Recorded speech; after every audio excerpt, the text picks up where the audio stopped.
So this is all of the advice and tips that I have from being an English teacher, but also being a learner of a foreign language. Most of these are going to be practical tools that you can use and keep in mind. A couple of motivational things at the end as well, which I think tie nicely together. First one, exposure comes first. So by exposure, I mean all of the words that you have encountered in the wild. And that is a big circle of words. And within that circle is a smaller circle of the words that you actually remember, the words that you can recall or recognize when you're reading, listening, etc.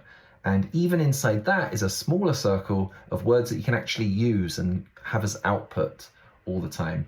Now, the trap is that with tip number 2, you are trying to understand every word and you simply can't. If you try to take in all of the words that you are exposed to, you're trying to make your inner circle look like this and grasp everything that you encounter.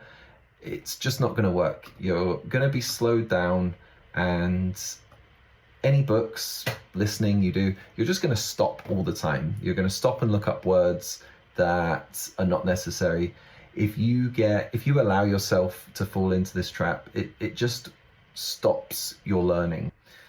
You will always have 3 circles like this. Words that are on the outside that you are going to forget, that is fine, leave them there. If you keep consuming content, you keep listening, you keep reading, you keep talking, all 3 of these circles are going to grow, and you will never catch up with that yellow circle, and that is okay. They will all grow at their own pace.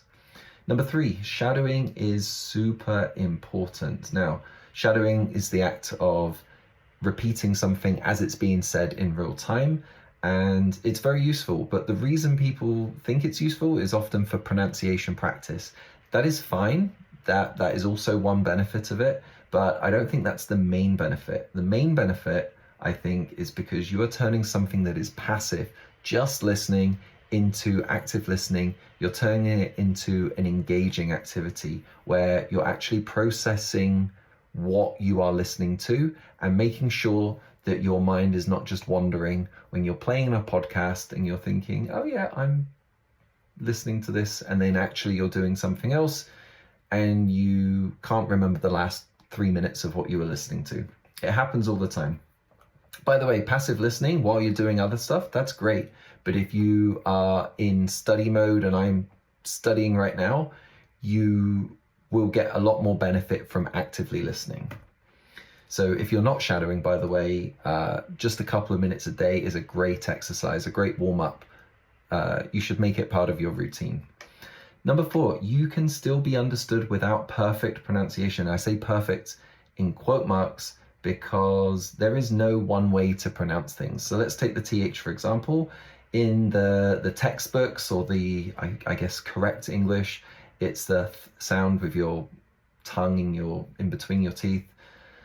The way you learn it, it's with and think. Now, I have a confession. I grew up pronouncing TH with an F sound, and that's just the region of England, Somerset, where I grew up. And I did that until I was 24 and I became an English teacher here. My employer really encouraged me to break that habit and learn it the correct way.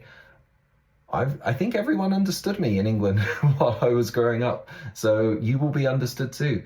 In some countries, it's a t sound, like wit.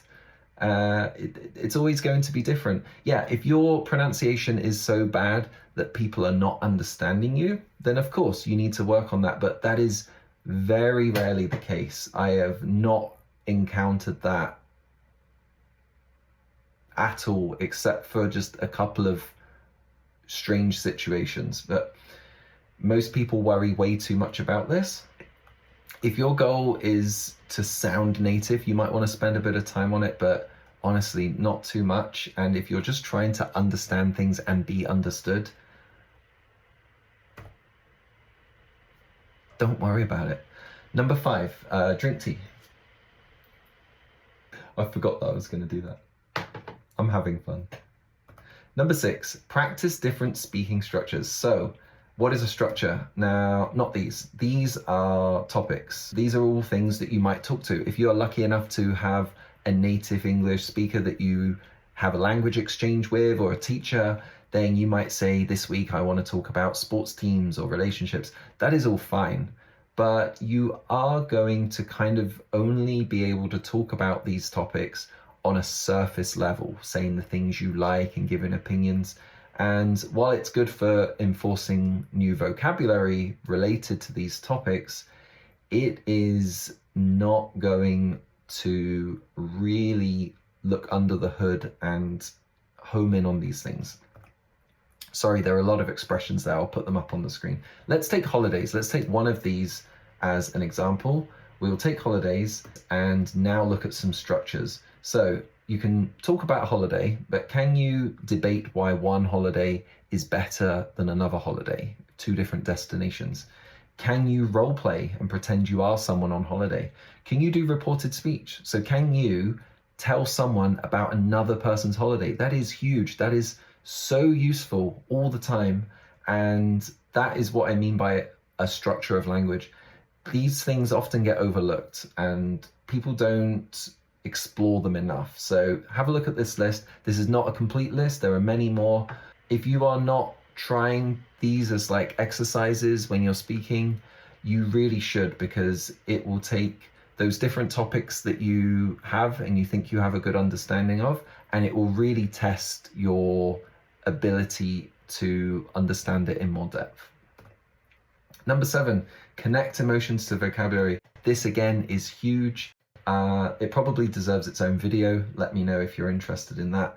So for example, the word for dangerous in Japanese, abunai.